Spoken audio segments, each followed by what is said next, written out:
Assalamualaikum warahmatullahi wabarakatuh. Pada kesempatan kali ini, sahabatku semuanya, kembali kita bersyukur kepada Allah yang mengucapkan alhamdulillahirabbil alamin. Kemudian bersalawat kita kepada Nabi Muhammad sallallahu alaihi wasallam yang lepasnya Allahumma salli ala sayidina Muhammad wa ala ali sayidina Muhammad. Kesempatan kali ini kita lanjutkan bacaan buku surah Nabawiyah karangan Imam Ibnu Katsir. Pada kesempatan kali ini kita akan lanjutkan bagian prakata. Baik, saya akan bacakan. Cukuplah Allah Subhanahu wa taala, Allah Azza wa Jalla sebagai sandaranku, bukan yang lainnya.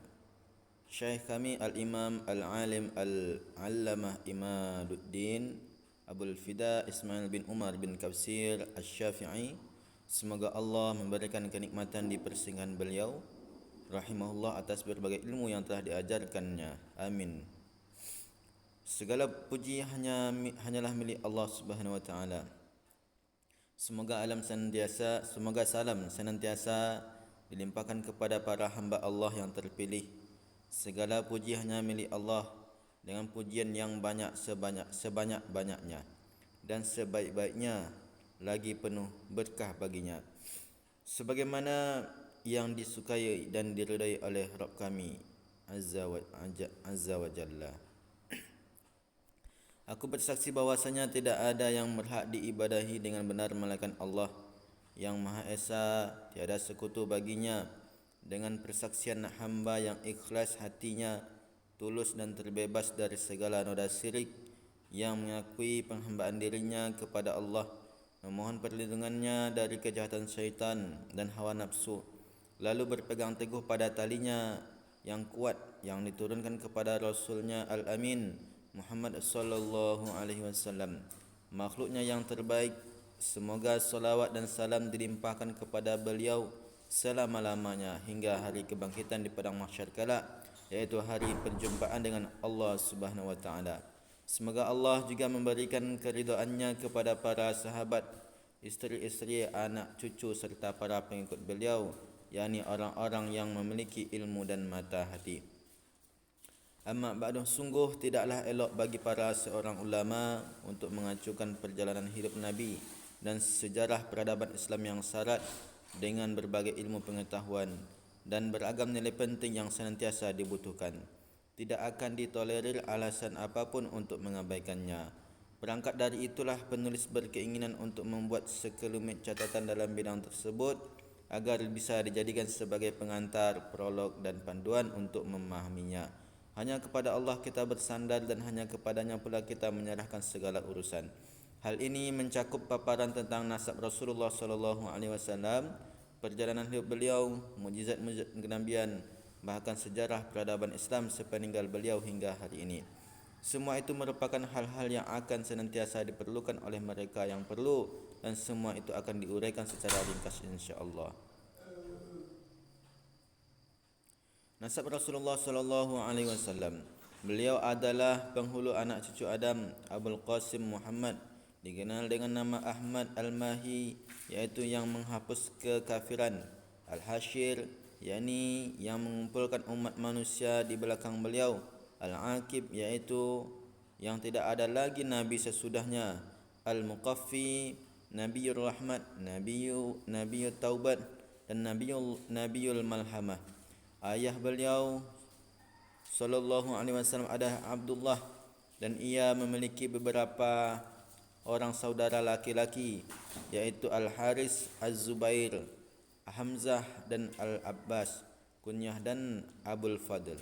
Dan Abu Talib nama aslinya adalah Abdu Manaf. Saudara Abdullah lainnya adalah Abu Lahab, nama aslinya adalah Abul Uzza dan Abdul Ka'bah. Dan dialah yang disebut Al-Muqawwim, tetapi ada yang mengatakan bahawa kedua nama itu menunjukkan dua orang yang berbeda. Saudara Abdullah lainnya adalah Al-Hajj, nama aslinya adalah Al-Mughirah. Al-Ghaidaq dipanggil demikian karena kedermawanannya. Sedangkan nama aslinya adalah Naufal. Namun ada pula yang tetap mengatakan bahawa dialah Hajl. dan Dirar. Adapun saudara perempuan Abdullah adalah Safiyah, Atikah, Arwah, Umaymah, Barrah dan Ummu Hakim, yakni Al-Baida. Mereka semua adalah anak Abdul Muttalib.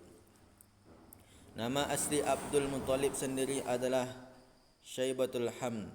Menurut pendapat yang benar, Abdul Muttalib adalah anak dari Hashim yang nama aslinya adalah Ammar, saudara kandung Al-Muttalib. Kedua orang inilah yang kemudian menjadi asal-usul nasab kerabat Nabi. Saudara Hashim yang lain adalah Abdul Syam dan Naufal. Keempat saudara itu adalah anak dari Abdul Manaf, yakni saudara kandung Abul Uzza, Abdul Dar dan Abdul. Keempat orang ini adalah anak dari Qusay yang nama aslinya adalah Zaid, saudara kandung Zuhrah. Keduanya adalah anak dari Kilab, saudara kandung Taim, dan Yaqzah, Abu Mahzum. Ketiganya adalah anak dari Murrah, saudara kandung Aidi dan Hushais. Mereka adalah anak dari Ka'ab, saudara kandung Amir, Sama, Khuzaimah, Sa'ad, Al-Haris dan Auf. Ketujuh orang ini adalah anak dari Lu'ay, saudara kandung Ta'im Al-Adram. Keduanya anak dari Ghalib, saudara kandung Al-Haris dan Muharrib. Ketiganya adalah anak dari Fihr, saudara kandung Al-Haris. Keduanya adalah anak dari Malik, saudara kandung As-Sal dan Makhlad. Ketiganya adalah anak dari An-Nadar, saudara kandung Malik, Malkan, Abdul Manat dan yang lainnya. Mereka semua adalah anak dari Kinanah, saudara kandung Asad, Asadah dan Al-Hun. Keempatnya adalah anak dari Khuzaimah, saudara kandung Huzail. Keduanya adalah anak dari Mudrikah yang nama aslinya adalah Ammar, saudara kandung Tabikhah yang nama aslinya adalah Amir, juga saudara kandung Qam'ah. Ketiganya adalah anak dari Ilyas, saudara kandung Anas, yakni Ailan, ayah dari Qais. Keduanya adalah anak dari Mudar, saudara Rabi'ah. Mereka berdua adalah anak keturunan Ismail, saudara kandung Anmar dan Iyad. Keduanya pindah ke negeri Yaman. Mereka berempat adalah anak dari Nizar, saudara kandung Quda'ah. Menurut pendapat mayoritas ahli nasab, keduanya adalah anak dari Ma'ad bin Adnan. Seluruh kabilah di Jazirah Arab yang kami sebutkan tadi berasal dari anak keturunan Adnan. Al-Hafiz Ibnu Umar An-Namari dalam kitabnya Al-Inbah bi Ma'rifati Qabailir Ruwah telah menjelaskan hal ini dengan tuntas. Semoga Allah Subhanahu wa taala merahmatinya. Menurut mayoritas ahli nasab, Quraisy adalah orang-orang yang nasabnya berpangkal kepada Fihr bin Malik bin An-Nadar bin Kinanah. Bahkan mereka menyandungkan sebuah syair dalam hal ini. Qusayyu la'amri kana yud'a mujammi'a bihi jamma'allahul qabaila min Fihrin. Demi Allah, Qusay dijuluki sebagai pengumpul massa. Dengannya lah Allah mengumpulkan semua suku dari keturunan Fihr. Ada yang berpendapat bahawa nasab Quraisy berpangkal pada An-Nadar bin Kinanah. Demikianlah pendapat mayoritas ulama dan ahli tahqiq. Mereka berdalil dan dengan hadis yang disebutkan oleh Abu Umar bin Abdul Bar rahimahullah dari Al-Ash'ad bin Qais, semoga Allah Subhanahu wa taala merahmatinya, bahwasanya ia bercerita, aku menemui Rasulullah sallallahu alaihi wasallam yang ketika itu sedang berada dalam rombongan delegasi Kindah. Aku bertanya, bukankah engkau termasuk dari suku kami, wahai Rasulullah? Beliau sallallahu alaihi wasallam menjawab, tidak, kami keturunan Bani An-Nadar bin Kinanah. Sesungguhnya kami tidak mengikut kepada nasab ibu kami dan kami tidak berlepas diri dari nasab ayah kami. Diriwayatkan oleh Ibnu Majah dalam sunannya dengan sanad hasan.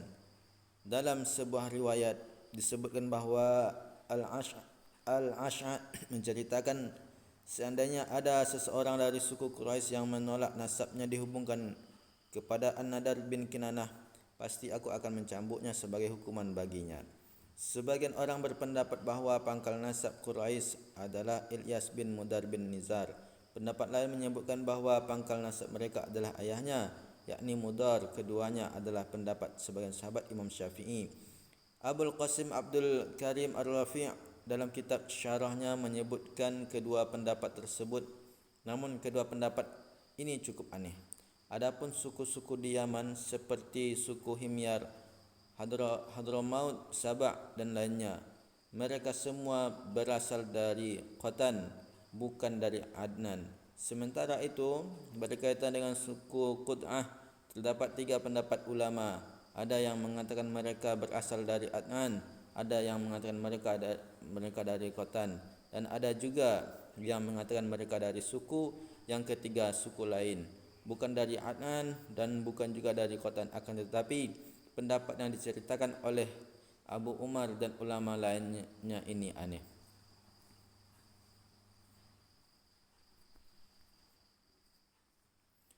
Pasal 1, nasab Rasulullah sallallahu alaihi wasallam setelah Adnan. Nasab beliau sallallahu alaihi wasallam yang kami sebutkan di atas, yakni sampai kepada Adnan, sudah tidak diragukan lagi dan diperdebatkan lagi. Demikianlah yang telah terbukti secara mutawatir dan berdasarkan ijma'. Sesungguhnya yang menjadi pokok pembahasan adalah nasab beliau sesudah itu. Tidak ada perbedaan pendapat di kalangan ahli nasab atau para ulama ahli kitab bahawa Adnan berasal dari keturunan Nabi Allah Ismail alaihi salam yang merupakan Az-Zabih, anak yang hendak disembelih oleh Ibrahim alaihi salam. Menurut pendapat yang paling benar dari kalangan para sahabat dan para imam, nama lengkapnya Ismail bin Ibrahim Khalilullah, kekasih Allah, alaihi afdalus salawatu wassalam. Akan tetapi masih diperdebatkan tentang jumlah nenek moyang Rasulullah antara Adnan hingga Ismail. Dalam hal ini ada beberapa pendapat. Paling banyak disebutkan adalah 40 orang generasi, sedangkan paling sedikit disebut 7 orang. Ada pula yang berpendapat 9 orang. Ada lagi yang berpendapat 15 orang. Di samping itu, diperselisihkan juga mengenai nama-nama mereka. Sebagian ulama salaf dan para imam tidak menyukai penyebutan nasab beliau sallallahu alaihi wasallam setelah Adnan. Diriwayatkan dari Al-Imam Malik bin Anas Al-Ashbahi rahimahullah bahawa dia tidak menyukainya. Al-Imam Ibnu Umar Ibnu Abdil Bar dalam kitabnya Al-Inbah mengatakan yang menjadi pendapat mayoritas ulama dalam hal yang berkaitan dengan nasab Adnan adalah sebagai berikut. Adnan bin Udad bin Muqawim bin Nahur bin Tairah bin Ya'rib bin Yasjub bin Nabid bin Ismail bin Ibrahim Khalilur Rahman bin Tarih, ia bernama Azar bin Nahur bin Syaruk bin Ragu bin Falik bin Aibar bin Shalakh bin Arfakhshad bin Sam bin Nuh bin Lama bin Matushlakha bin Akhnuk, yakni Nabi Idris alaihi salam. Demikianlah menurut anggapan mereka. Wallahu alam. Idris adalah keturunan pertama Adam alaihi salam yang menjadi nabi setelah Adam dan Shin. Ia juga seorang yang pertama kali menulis dengan pena. Ia adalah Idris bin Yarda bin Mahdil bin Qainan bin Yanasi bin Syid bin Adam alaihi salam. Demikian pula yang disebutkan oleh Muhammad bin Ishaq bin Yasar al-Madani, penulis kitab As-Sirah An-Nabawiyah, dan para ulama nasab lainnya. Abdul Abbas Abdullah bin Muhammad An-Nashi, salah seorang ulama Mu'tazilah, pernah menulis sekumpulan syair yang berisi sanjungan kepada Rasulullah sallallahu alaihi wasallam. Al-Imam Abu Umar dan guru kami mencantumkannya dalam kitab At-Tahzib. Kumpulan syair termasuk qasidah yang indah dan dalam maknanya. Bagian awalnya sebagai berikut: Madahtu Rasulullahi abghi bimadhihi wa fura huzuzi min karimil maribi. Madahtum ra'an faqal madihu muwahhadan bi awsafihi an mub'idin wa muqaribi. Aku sanjung Rasulullah sallallahu alaihi wasallam dengan sanjungan yang dengannya aku berharap mendapat tempat kembali yang penuh kemuliaan. Aku sanjung seseorang melebihi segala pujian, yang dengan sifat-sifatnya bersatulah orang-orang yang jauh maupun yang dekat. Seluruh suku-suku di tanah Arab bertemu nasabnya pada Adnan. Oleh sebab itu Allah berfirman, "Qul la as'alukum 'alaihi ajran illal mawaddata fil qurba." Katakanlah, aku tidak meminta kepadamu sesuatu upah pun atas seruanku kecuali kasih sayang dalam kekeluargaan. Surah 23. Ibnu Abbas radhiyallahu anhuma berkata, semua keturunan Quraisy pasti memiliki hubungan kekerabatan dengan Rasulullah sallallahu alaihi wasallam. Beliau sallallahu alaihi wasallam adalah pilihan pilihan Allah dari kalangan Quraisy, sebagaimana yang diriwayatkan oleh Muslim dalam sahihnya dari Wasilah bin Al-Asqa radhiyallahu an, bahwasanya Rasulullah sallallahu alaihi wasallam bersabda, "Innallaha subhanahu wa ta'ala ikhtara kinanata min walidi Ismail, summa ikhtara min kinanatu Quraisya, summa ikhtara min Quraisyin bani Hashim, summa ikhtarani min bani Hashim."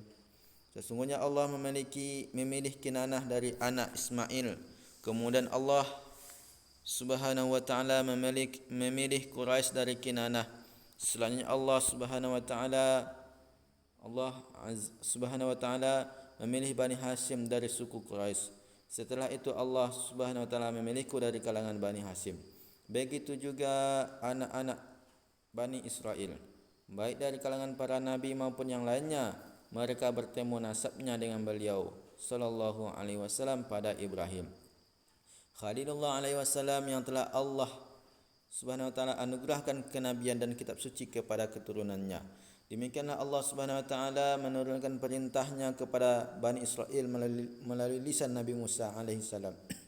Dalam kitab Taurat, sebagaimana yang disebutkan oleh banyak ulama yang pernah mengumpulkan tanda-tanda kenabian kepada diri Nabi sallallahu alaihi wasallam, Allah Subhanahu wa taala memerintahkan kepada mereka, yang artinya, kami akan mengutus dari anak-anak saudara kalian seorang nabi yang pasti akan didengar oleh setiap kalian. Kami pun akan menjadikannya sebagai seorang nabi yang sangat agung. Sungguh dari anak keturunan Ismail tidak pernah lahir seorang nabi yang lebih agung daripada Muhammad sallallahu alaihi wasallam. Bahkan dari kalangan anak cucu Adam alaihi salam tidak akan pernah lahir seorang hamba yang lebih agung daripada beliau sallallahu alaihi wasallam sampai hari kiamat kelak. Diriwayatkan secara sahih bahawa Rasulullah sallallahu alaihi wasallam bersabda, Ana sayyidul waladi Adam wala fakhra. Adamu faman dunahu minal anbiya'i tahta liwa'i." Aku adalah penghulu anak cucu Adam, bukan bermaksud membanggakan diri, namun Adam dan semua nabi sesudah beliau kelak akan berdiri di bawah panjiku. Diriwayatkan juga secara sahih bahawa beliau sallallahu alaihi wasallam bersabda, "Saqumu maqaman yarghabu ilayyal khalqu kulluhum hatta Ibrahim." Aku akan menempati posisi yang diidam-idamkan oleh semua umat manusia termasuk Ibrahim alaihissalam. Itulah kedudukan beliau yang mulia yang telah dijanjikan Allah Subhanahu wa taala, yakni syafaatul uzma, syafaat agung yang akan beliau berikan untuk seluruh umat manusia, agar Allah memberikan kelapangan dengan memutuskan perkara di antara mereka di padang mahsyar, sebagaimana yang telah dijelaskan dalam hadis-hadis sahih dari Rasulullah sallallahu alaihi wasallam. Ibu beliau adalah Aminah binti Wahab bin Abdu Manaf bin Zuhrah bin Kilab bin Murrah